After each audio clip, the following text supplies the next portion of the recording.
Good morning, good afternoon, good evening to all our delegates joining us from different parts of the world. And good day to our speakers for this session today. My name is Bertha Dlamini. I will be your host today. Today, we are exploring how we can reset funding for African women business, covering multiple sectors and multiple geographies. Our speakers today are Dr. Nirmala Reddy, who is the Senior Manager, Enterprise Development in Nedbank, South Africa. Ms. Larissa Best, a member of the Luxembourg Business Angel Network, a lecturer at the University of Luxembourg, and a club manager for the French Entrepreneurial Club, APM. Ms. Sarah Chen, co-founder and managing partner of the $1 billion Fund for Women, a global consortium of venture funds that have pledged to invest beyond $1 billion to women-led and founded companies. Today, we explore how we can reset funding for women in business in Africa by looking at local, continental, and global funding for women, especially given the emerging economic highways post the devastating COVID-19 pandemic. We are aware that sub-Saharan Africa boasts the highest share of women entrepreneurs. Statistics tell us that these women entrepreneurs are disproportionately represented among the self-employed. That sub-Saharan Africa has 58% of women in the continent's self-employed population. Africa's female entrepreneurship rate is the highest in the world, with 27% of the women population engaged in early-stage entrepreneurial activity. This means African women are twice as likely to start a business than any other part of the world. Africa therefore represents a vast reservoir of entrepreneurial talent, resilience, and potential that can ignite industrial activity that is necessary for post-COVID-19 recovery. Women-led businesses from across the sectors and industries provide an opportunity for targeted interventions that are aimed at keeping these vital contributors to African economies afloat. This past couple of months have highlighted and heightened the need for financial inclusion, as we saw how African women-led businesses are disproportionately affected. Our speakers today will reflect on trends in funding vehicles available and how women can prepare themselves to access funding for their entrepreneurial activities. Our first speaker is Dr. Nirmala Reddy, who will be followed by Ms. Sarah Chen and lastly, Ms. Larissa Best. Dr. Nirmala Reddy. Thank you, Bertha. So the concept of a reset button elicits a sense that there was an ideal world existing prior to the pandemic. I think we all agree that this was certainly not the case. COVID has ripped out the Band-Aid, almost exposing the need for deep reflection around what constitutes a sustainable, healthy, balanced society. And we have to ask ourselves some hardcore questions to decipher what is at the heart of the issues of our socio-economic landscape. Should public and private sector be more accountable with a specific mandate to socio-economic development? Socio-economic development beyond scorecards and targets. And if such a mandate were in place, what would the criteria and rules for funding look like, I wonder? So the deeper question that one must ponder on is, how does one define success when we are a failing society, when a large component of society does not have their basic needs met? And as long as the gap between the financially excluded gets larger and larger, we continue to fail society. So how do we attempt to reset and rebuild upon a house of cards? So we know that as at last night, there was just over 1.3 million deaths globally with COVID. We also know that 9 million people die of hunger every year. In fact, the United Nations warned that the number could double for 2020 to 18 million dying this year. So my point of showcasing both these statistics is not to take away the seriousness from either one, but rather to illustrate that there's a need for deep reflection on what will it take to strengthen the building blocks of our economic foundation. Is now not the time to deal the issues that have been holding us back, issues that have been highlighted time and time again in research, in case studies, and development work, time and time again. This is our opportunity, I believe, to create and redefine for an inclusive society and an inclusive economy. There have been more than enough surveys and research and case studies done, and surely by now we are able to make informed decisions as to what needs to happen. And now is the time to define those action steps to address the root cause of inequality, disparity, and exclusion on so many levels. So is there room to align more opportunity for women? Yes, absolutely. However, I don't believe that there is sufficient dialogue that's happening across relevant role players right now. With the correct focus and if sufficient action is taken and undertaken with sincerity and authenticity, it could lead to not just inclusivity and realigning more to women in business. Instead, it could potentially take us a step in the right direction towards equality across gender and other disparities within society. So I am boldly suggesting that the time is now for a stakeholder approach towards sustainability, that we have to let go of the old to make space to create the new, the typical adage that we all live by and we know. And instead of reset, I'm going to advocate that we perhaps shift to recreate to an equal opportunity economy with rules of engagement for all parties concerned. That's corporate, government, all stakeholders and role players across the process of the value chain of the transaction, where each party has accountability for their role within the transaction value chain with regards to the funding request, the contract being funded, the impact of that into the economy, the environment, and the recipients at the end of the value chain, as well as the communities and stakeholders. So the results of this may well be economies of scale, mitigating risk, and minimizing costly mistakes. So another adage that we go by is that we cannot do the same thing day in and day out and expect different results. So I'm sure by now you may be asking, so what is Nedbank doing to, from their side, to re-energize and co-create with our clients and our communities and stakeholders? And I can tell you that we've made tools and opportunities available through various platforms. The first of which is our small business platform, Simply Biz, where we bring innovative opportunities and solutions that offer training, mentoring, and specialist support through our enterprise development initiatives. So further to that is various programs that's focusing on strategies and growth opportunities. And in addition, I have to make mention that Nedbank has taken it even further by adopting the United Nations Sustainability Goals, specifically Sustainability Goal 17 that relates to partnerships, and Sustainability Goal 5, which relates to gender equality. So Nedbank is certainly playing its part to re-energize the economy by funding and supporting our clients to expand and grow in ways that speaks to the philosophy of doing good with our money.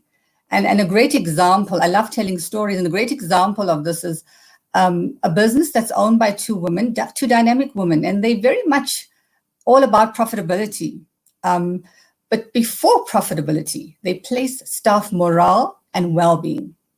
And that for me has been so character defining in terms of the way things have panned out. Their expansion strategy entails taking their business to the next level by evolving into a tandem franchising model, where their staff were given opportunity to become business owners. So what started out as a single business participating in an enterprise development program has evolved to a legacy being created with 10 new businesses that will be franchisees within a year, and within COVID, I might add. And there's significant growth anticipated for year on year thereafter. So this is a classic example of a stakeholder-centric model where sustainability is the key foundation of the entire approach compared to the current dominant shareholder primacy model of governance, which advocates that companies exist primarily for the interest of its shareholders. And so I just want to wrap up by saying that in this whole environment, what stood out for me was a book that a colleague has recommended. And the book, I'm sure most of you have read it. It's called Dance with Chance. And it talks to the phenomenon of the coconut effect and the importance of forecasting and of learning from the past and integrating it into your plans. Almost, we know for a fact that we cannot predict the unknown, and as much as we can try to, there still are elements which is going to take us by surprise. But I think COVID has taught us that we certainly need to be doing a lot more. And certainly from the bank's perspective, we've seen that there's a lot more that needs to happen. But I think based on our learnings, we certainly can't be caught unaware going forward. Thank you.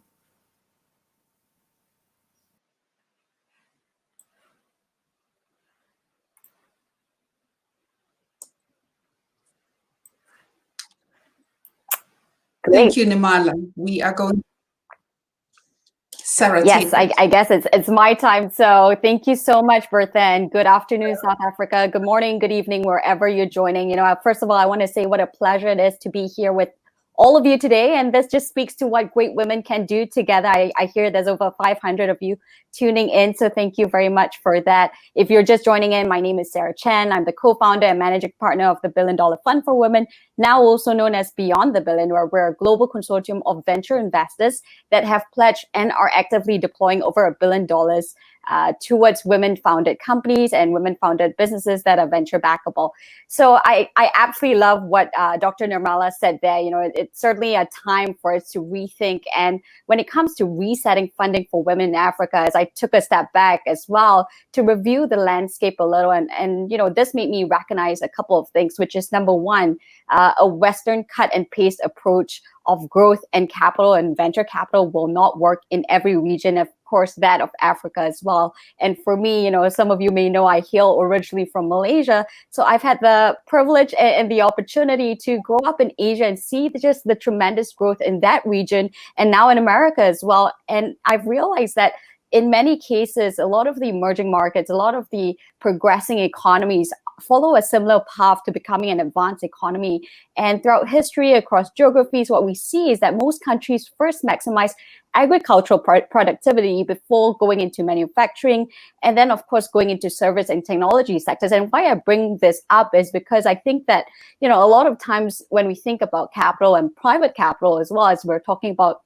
a little bit about my space here in venture capital, we think about huge technology advances, software advances that will uplift us all, but that might not be the only solution. And in fact, I see a lot of cases where, my day-to-day work, people's fund managers seem to think that the disruptive technologies are those that, can change the world. But in fact, when you look deeply at what it will do and the impact it will have on people, it's only incremental applications to be able to create a more convenient life, if you put it that way. Whereas in countries and contingents like Africa, I think there's a lot of critical need there where, there's real problems to be solved. And sometimes it's not a huge leap in technology, but application of the skills and knowledge that is required to really make that change to uplift folks from poverty, sort of the day-to-day, and really reset, what we want in our future. And of course, as Nirmala said,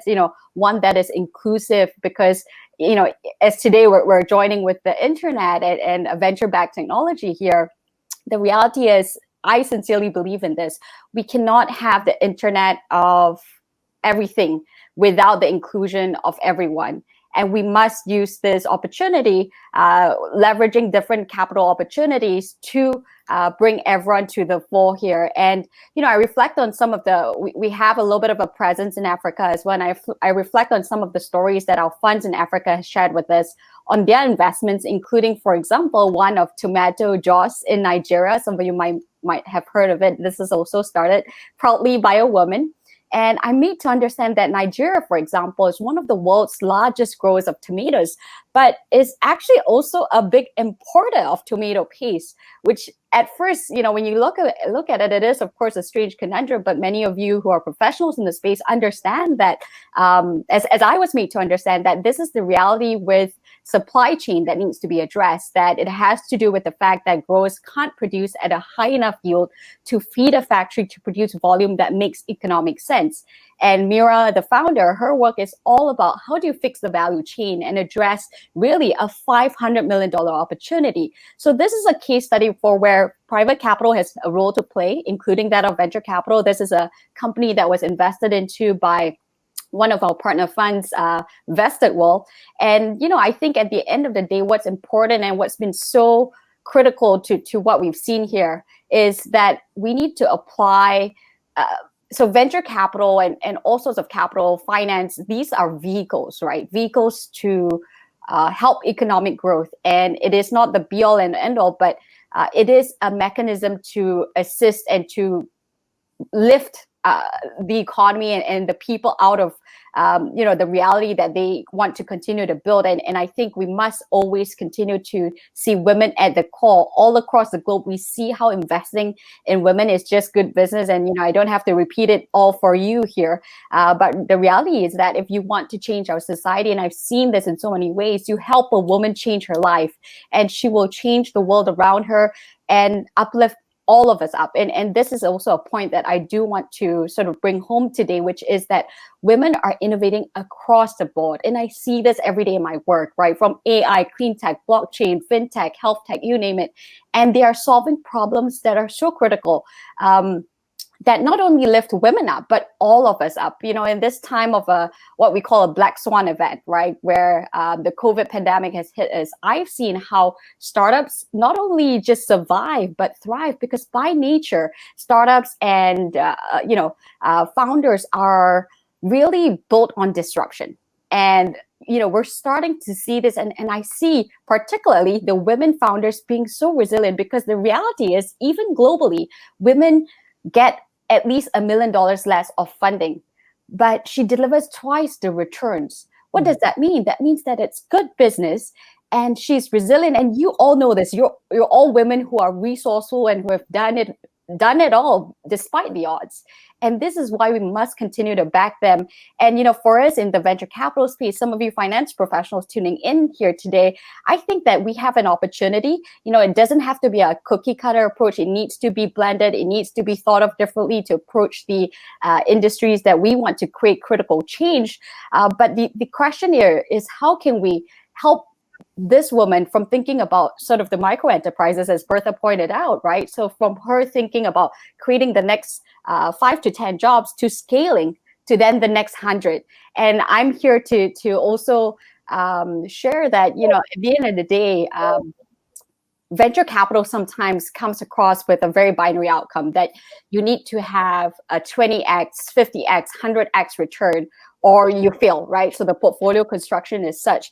But at the end of the day, how do we think about doing good with execution and not just delivering the Facebook type returns, but really creating competitive returns that will uplift our economy in the sectors that we care in? And funds like I'm sure some of you have worked with this as well, with the African Women Leadership Fund. I think that's a good approach to also not only think about just sort of the women as the consumers, but the fund managers as well. So if you haven't looked at it, African Women Leadership Fund is a good one that's, I think, being administered by Standard Bank between African Union and United Nations, where, you think about the fund managers in Africa, it's 5% of fund managers that are women, and only 7% that are invested in female businesses today.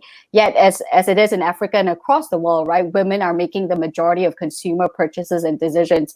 So, I think there's a huge opportunity here. And I think that funds like Vested World, Global Educate Fund, look them up. They're all doing good work on the grounds there, looking at agriculture, looking at education, things that will change our world. And this is a huge opportunity. So as Nirmala said, in this time of resetting, I think it is also an opportunity for us to rebuild and recreate, to do better, right? So what is the new normal, which includes women at the forefront, because we need everyone. We cannot exclude 50% of the population. The women that are so resilient, that are thriving in this environment, we must help them to do better. And I know they can do better, because look at what they've done so far. We must, help with uplifting the skill sets and things like that, provide opportunities, provide capital to really support everyone. So that's where I'll stop here. And I'm encouraged by everything that everyone on the call is doing to spearhead the women agenda here.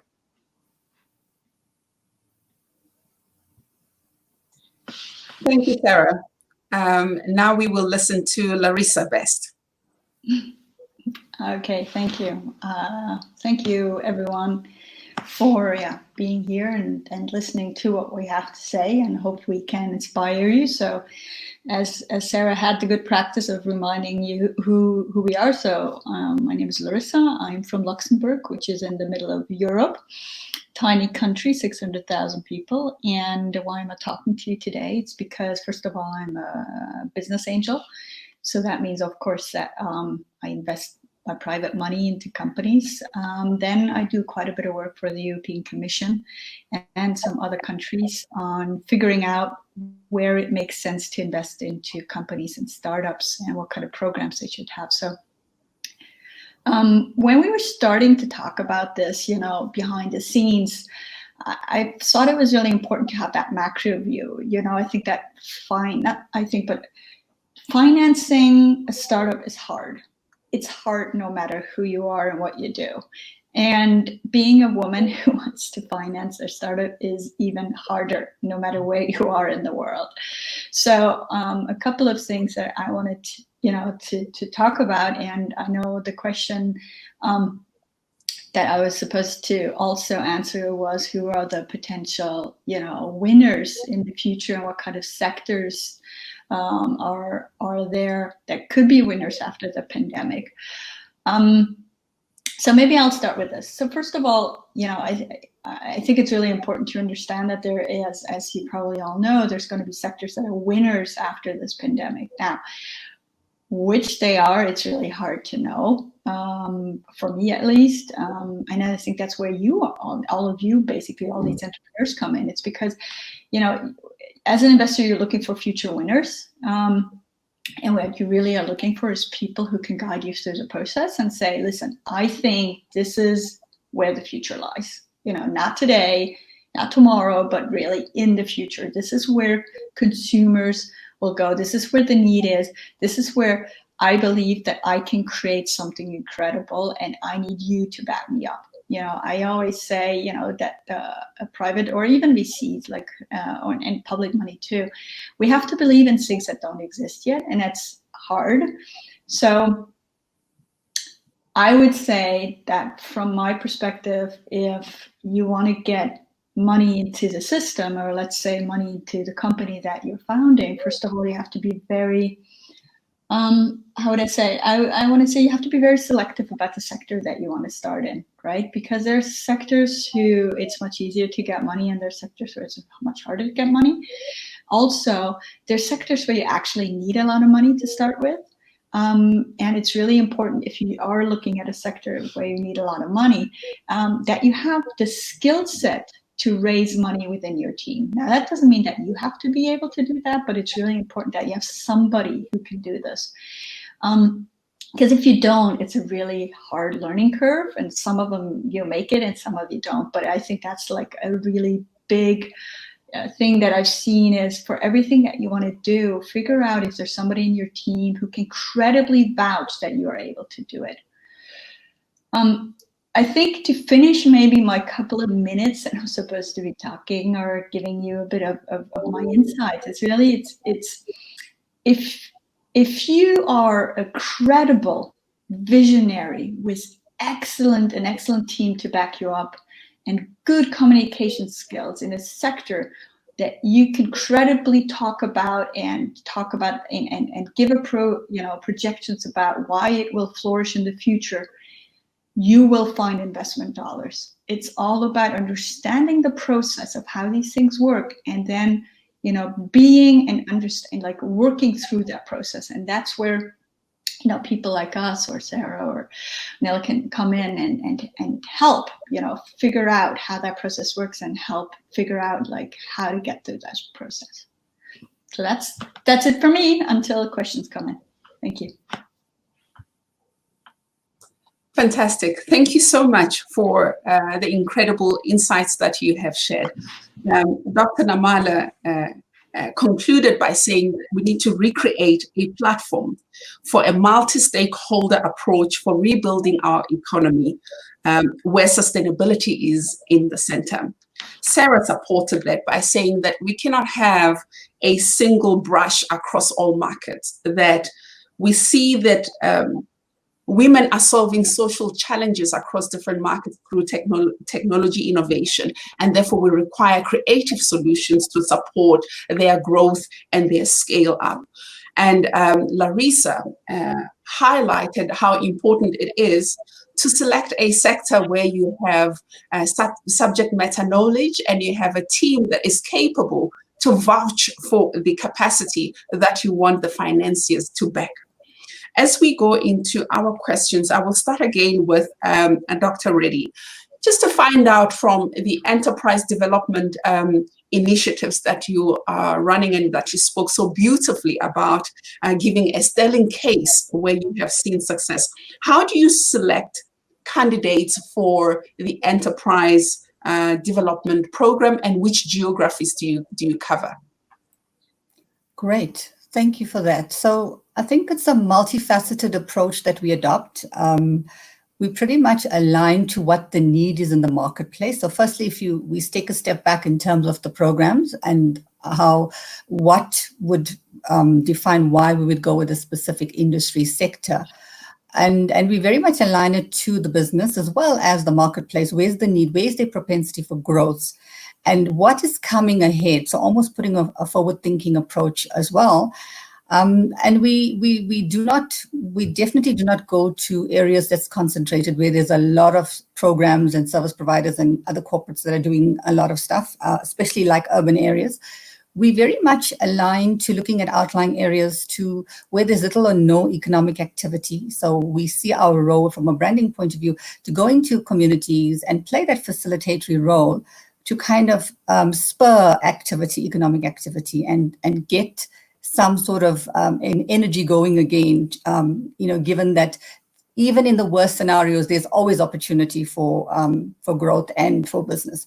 So I also want to say that when it comes to the businesses itself and how we select, so depending on the extent of the program, the complexity, we have various layers of screening. So we have on the onset a set of criteria, but very much aligned to the fact that we're dealing with human beings, and that in the ideal perfect world, everyone, you could find perfect individuals to slot in, but we're talking human beings that, we have life, we have families, we have, COVID, we have a whole lot of things happening. And so we're always very flexible. I think the important thing to remember that for any institute that is active in this arena, that, your ability to be relevant and to be able to fulfill a need from our clients is so critically important. And that means you cannot have, a die-hard scenario. You've got to be flexible. You've got to understand that, things change with the entrepreneurs as well as in the marketplace. So I think whilst we have a framework, Bertha, we're very much open to being flexible, to molding and being malleable around what it is we're doing. And even with the stakeholders that we engage with from an industry point of view or even public sector, we make it very clear that this is the framework, but we do have to adapt and evolve based on our entrepreneurs. Fantastic. Thank you so much. I would like to direct my next question to Sarah. You spoke, and this is a message that Larissa also gave, how difficult it is to fund a startup. And you also reflected on traditionally what funders are looking for, what the financing market is looking for when they assess where to direct their investments. What I would like for you to maybe share with us is how can African women ensure that they are venture backable? It is a concept that I find fascinating, and I think it would be great for the delegates to also understand the concept of being venture backable. Thanks, Bertha. And that is a good question. Sometimes I think Larissa and I are in the same boat here, where we're in the thick of things that we forget that these terms and jargon is not something that everyone knows. But a venture-backable business traditionally is a company where the business model, the technology has a potential to generate significantly outsized returns, right? So when I talked about the 20x, 50x, what it means is whatever money I put into that business on day one, down the line, whatever time frame that is, depending on the investor, usually, if you think about and I'm speaking specifically for venture capital, right? You think about the life of a fund, 3 to 5 years, and by the time they see an exit, maybe it's 10 years. So, which means day one, I put the money into you. By the time I exit, right, whether that's a sale or whether that's an IPO, a trade sale, IPO, or different options of what happens there in terms of the liquidity, i.e. the exit option. The return that I get as an investor is 10 times that, 20 times that, 50 times that. So when you think about it, if you do the math behind the scenes, what it means is that we need to make sure that the startup that we're taking a bet on, that's why Larissa said, that the sector that you're going into is super important, because you want to be able to see the potential for huge revenue, right? So even like tomato jaws that I spoke about just now, we were looking at how it was a 500 million potential market there. So it's not, so it's very different from a lifestyle business where the profits, it's good to have a lifestyle business. I think that's important, and it's a backbone of a lot of our economies as well. But again, remember that we as fund managers, just an FYI, not all VCs are rich, right? So the business model for a fund manager is you get 2% of whatever money that you raise, and that is supposed to sustain you. And of course, if you get exits, you get carry, things like that. But you are really surviving on the 2% for a significant amount of time. And what that means is I am managing somebody else's money, right? So what we call the limited partner investors that invest into us, which are the sovereign wealth funds, the financial institutions, pension funds, what else? Family offices, high net worth individuals as well. And they too are demanding that I perform for them. So if you think about the layers of pressure there, this is why, it's built in such a way. So to be a venture backable business, I think one of the tips I would have is to, before you get started, really take a step back and think about, what is your goal here? At the end of the day, I always say, venture capital is a means to an end. It should never be an end in itself. It is not the measure of your success, and it is not the measure of your worth.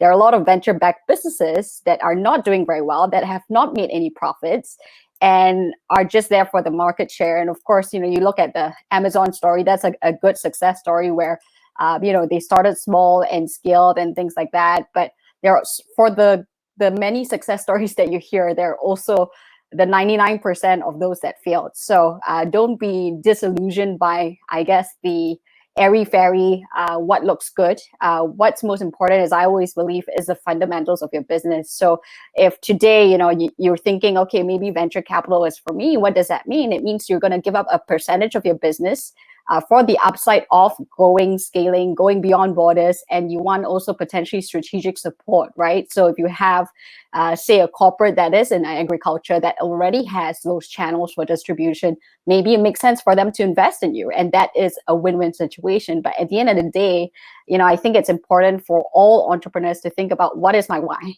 Why are you doing this? Because, even Larissa started out saying, investing in a startup is hard, right? And if you think about who's going to invest in you, the journey is hard. And you want to make sure that you're also choosing your investor, because, again, you're going into business with this person, not just for 1 year. You're taking this person's money and hopefully creating value from it, but it will be a longer term relationship.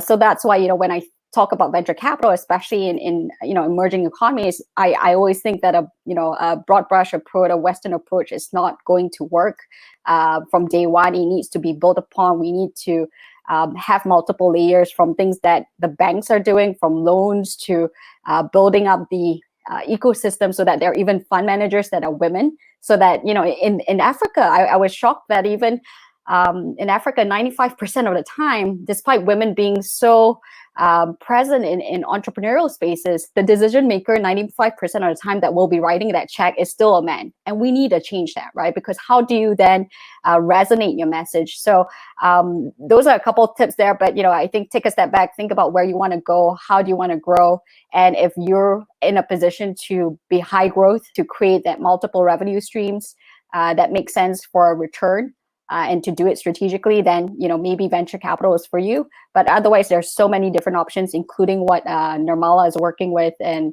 Larissa is working on as well.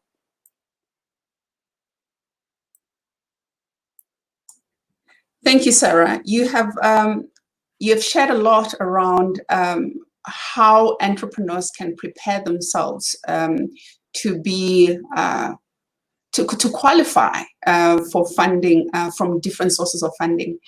Larissa spoke about how difficult it is to fund a startup, but Larissa, I would like you to also just share around the business model narrative that financiers are always looking for. I think it will be quite enlightening to match what Sarah has said and what Nirmala has said, and the narrative around a business model that gives confidence to the financier. Thank you for that question. And yes, absolutely. Let me go into those details a bit more. Maybe if you don't mind, just a quick thing that I wanted to add to what Sarah said, because I think it's very much complementary to what she said beforehand. Is how do you create an ecosystem of financiers?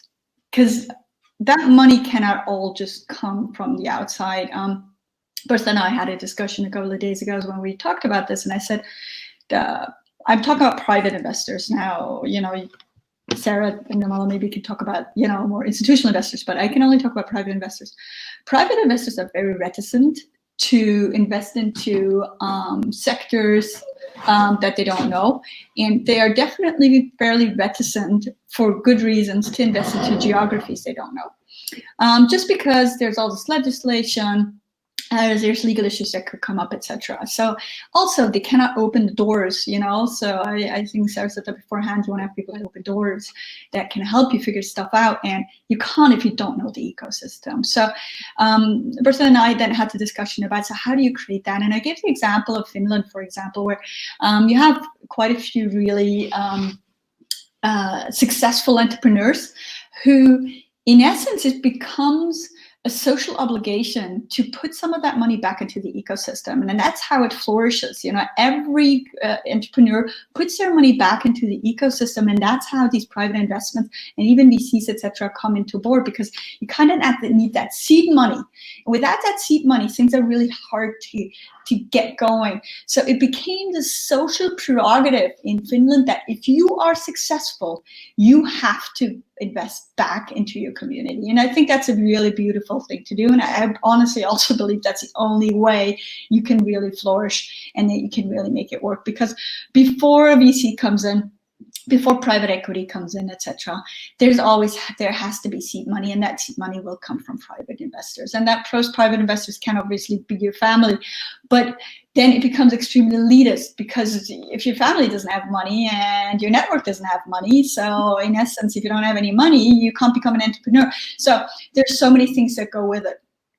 I believe that there's definitely things to be done, and there's good examples where you can base yourself on. But so, Bertha, I just wanted to say that because I thought it was really complementary to what Sarah said beforehand. So about the business model itself. So what are people that are so financiers, as you said, are looking for? So I think it depends really whether you're a private investor / VC, which are probably looking for very similar things, or a bank. So a bank will definitely look for something else. I'll let Nirmala talk about what a bank will look for. It's a lot less risky, etc. As if you're looking for money from private investors, risk is always an issue, but it's less of an issue than probably for a bank, because obviously we don't get any collateral. There is no collateral, so you can't really get any collateral, which is usually the only thing that you get is stock, maybe, or a bond if you're giving a debt. So what they're looking for is really credibility, because the truth is, okay, 85, 90, 95% of the time, whatever you are presenting to a financier or to an investor will change. Okay, because you've become smarter, you figured out that the product market fit wasn't perfect, etc. So what they're really looking for is people who can understand very quickly that if things change, you need to change, which is more than pertinent nowadays. 2, who have a fantastic team who can do the change with them. And 3, who can have a narrative which is credible. It's all about communication, because bear in mind, remember that the first people that you have to convince of your idea is your employee, right? Because your employees can go wherever. If you have an amazing person, they could go wherever. They could go to a shit hot kind of other startup or a bank or whatever. So if you can convince amazing people to come into your company, into your startup, that's already an amazing signal to any financier that, okay, this person knows what they're doing, because they can convince people who can go somewhere else and make a lot more money to come and spend time here for a lot less. So just in a couple of words, hope that helps. Great, thank you. We have had such insightful contributions from our speakers. I think I would like to highlight, as we wrap up the session, first to thank all our speakers for their contribution. What has been highlighted that is important is, first, understand your ecosystem, understand the sector you want to go in, understand the why you want to have an enterprise in that sector. Build a firm ecosystem that you can rely on, that you can give you access to networks that you need to build your model. The business model narrative becomes imperative, that you can show credibility to your financiers. Sarah spoke to us about the multiple sources of financing that are available, and that we need to be creative in providing financing solutions to women entrepreneurs on the continent, as they are presented with unique challenges that may not be similar to other markets. Nirmala spoke to us truly about a fantastic enterprise development program that is available through Nedbank, where entrepreneurs get support through their business value chain, such that they are able to scale up.